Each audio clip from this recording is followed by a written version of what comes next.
صاحب کے خیالات کے بعد اب آخری مقرر کرنے کے لیے تشریف لا رہے ہیں. گو نماز وقت کا مغرب کا وقت بڑا قریب ہے، پھر بھی مناسب یہی ہے کہ حضرت بھی اپنے ارشادات عالیہ سے ہمیں نوازیں. اس کے بعد انشاءاللہ 2 شعر کلام پاک کے ہوں گے، نماز مغرب ہوگی، پھر آپ تمام احباب اوپر تشریف لے جائیں گے. تشریف لاتے ہیں حضرت علامہ مولانا محمد حنیف صاحب رضوی. نعرہ تکبیر، نعرہ رسالت، نعرہ رسالت، علماء ملت اسلامیہ.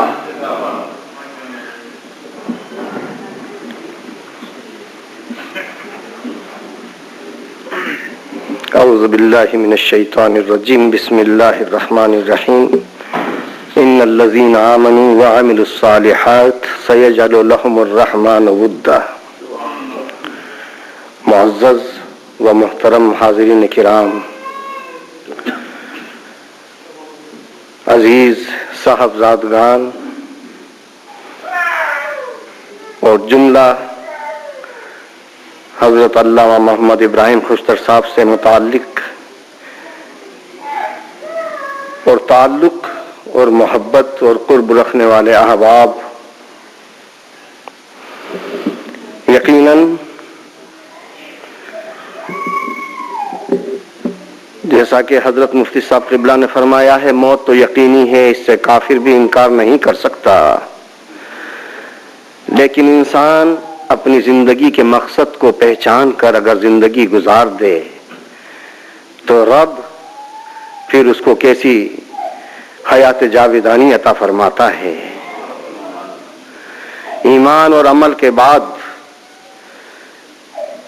وہ رب کی بارگاہ میں کیسا مقبول اور محبوب بندہ ہو جاتا ہے کہ سیجعل لهم الرحمن ودا. رحمان کی طرف سے اس کی محبت کو ہر شے میں مودت کر دیا جاتا ہے. اس کی جیتی جاگتی جو مثال ہمارے سامنے ہے وہ مرحوم علامہ محمد ابراہیم خوشتر صاحب کی ہے. یہ ایک عینی مشاہدہ ہے جو میں نے موریشس کے پہاڑوں پر اور سمندر کے کناروں پر، موریشس کی گلیوں میں اور مکانوں کے چھتوں پر، اپنوں اور بیگانوں کی زباں پر جو خوشتر سنا تو میں نے آنکھوں سے یہ محسوس کر لیا کہ جب رب کو زندگی بھر اس نے یاد کیا اور محبوب کی محبت میں یہ سب کچھ قربان کرتا رہا تو رب نے اس کو کیسی زندگی عطا فرما دی. ایسی عام زندگی کہ اپنے اور بیگانے. اس لیے یہ غم صرف ان صاحبزادگان کا غم نہیں ہے، یہ فراق کا غم. ہم موت کو دہشت اور وحشت نہیں سمجھتے، یہ مومن کے لیے اللہ کی طرف سے رحمت ہوتی ہے، یہ ملاقات کا ذریعہ ہوتا ہے، یہ محبوب کی بارگاہ میں حاضر ہونے کا ایک راستہ ہوتا ہے.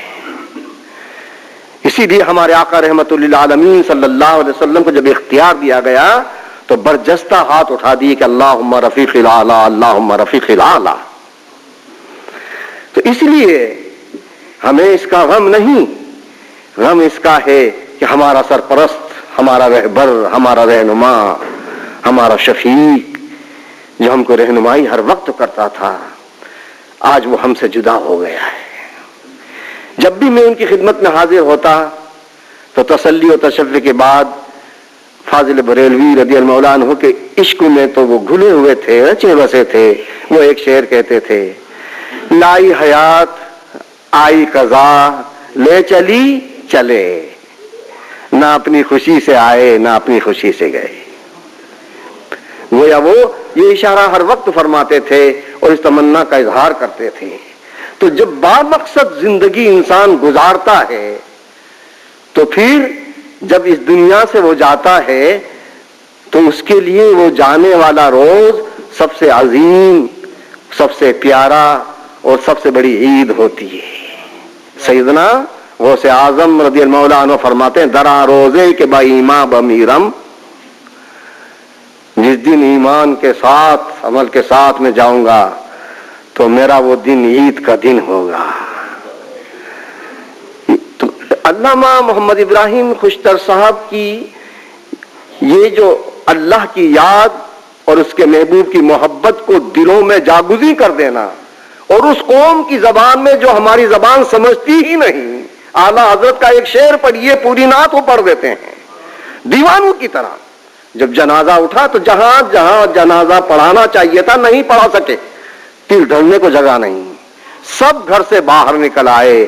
آخر جب عیدگاہ میں ایک بہت بڑے پہاڑ کو حضرت نے، اس بڑے پہاڑ کو چیر کر جو عیدگاہ بنائی ہے جو حد نگاہ تک وسیع ہے، جب وہاں جنازہ لے جایا گیا تو آپ یقین مانیے کہ ماریشس کا پرائم منسٹر، اس کی آنکھوں میں آنسو ہے، ہوم منسٹر وہ رو رہا ہے، ممبران پارلیمنٹ وہ سمجھ رہے ہیں کہ ہم یتیم ہو گئے ہیں، بچہ یہ کہتے ہیں کہ یہ ہمارے ابا ہیں، اگر تمہارے ہی ابا ہوتے تو وہیں رہتے. ان صاحبزادگان کو بار بار کہتے خدا کے لیے ہمیں مس کرنے دو، چھو لینے دو، یہ ہمارے باپ ہیں جو یہاں آئے ہیں.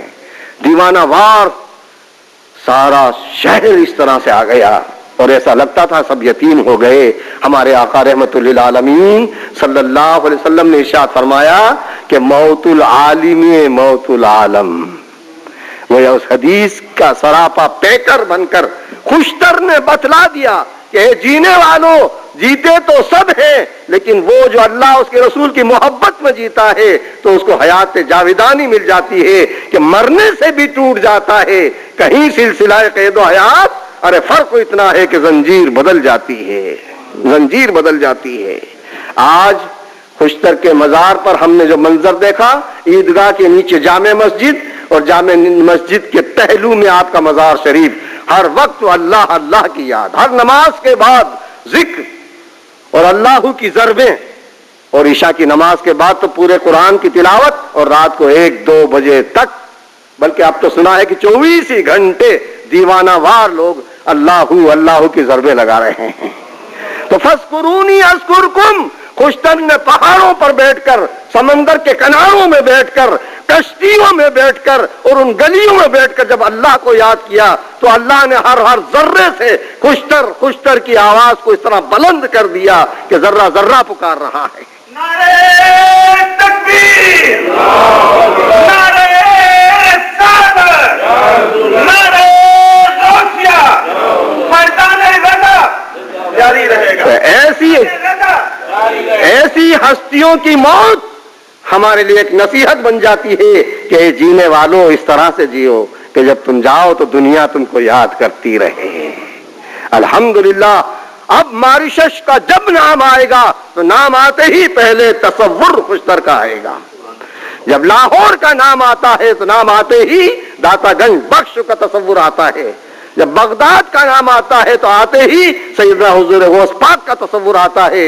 اجمیر شریف کا نام آتا ہے تو آتے ہی خواجہ معین الدین چشتی رحمت اللہ علیہ کا نام آتا ہے. اب الحمدللہ یورپ کی دنیا میں، افریقہ کی دنیا میں اب ماریشس کا جب نام آئے گا آتے ہی خوشتر کا نام آئے گا. نامعلوم کتنے صدر، نامعلوم کتنے دولت والے گزر گئے، لیکن ان کا نام بھی ان کے ساتھ چلا گیا، لیکن خوشتر کا نام ہمیشہ رہے گا، اس لیے کہ سیجعل لهم الرحمن ودا. اب ہر ایک ان کو یاد کرتا رہے گا. رب العزت ان کی قبر پر اپنی رحمت کی بارش ہمیشہ برسائے اور تمام صاحبزادگان کو صبر جمیل عطا فرمائے اور نعمت عطا فرمائے، خصوصی طور پر صاحبزادگان اور ہم سب کو ان کے نقش قدم پر چلنے کی توفیق عطا فرمائے. وما علینا الا البلاغ. چونکہ نماز کا وقت ہے، چند تعزیتی کلمات پیش کرنا تھے.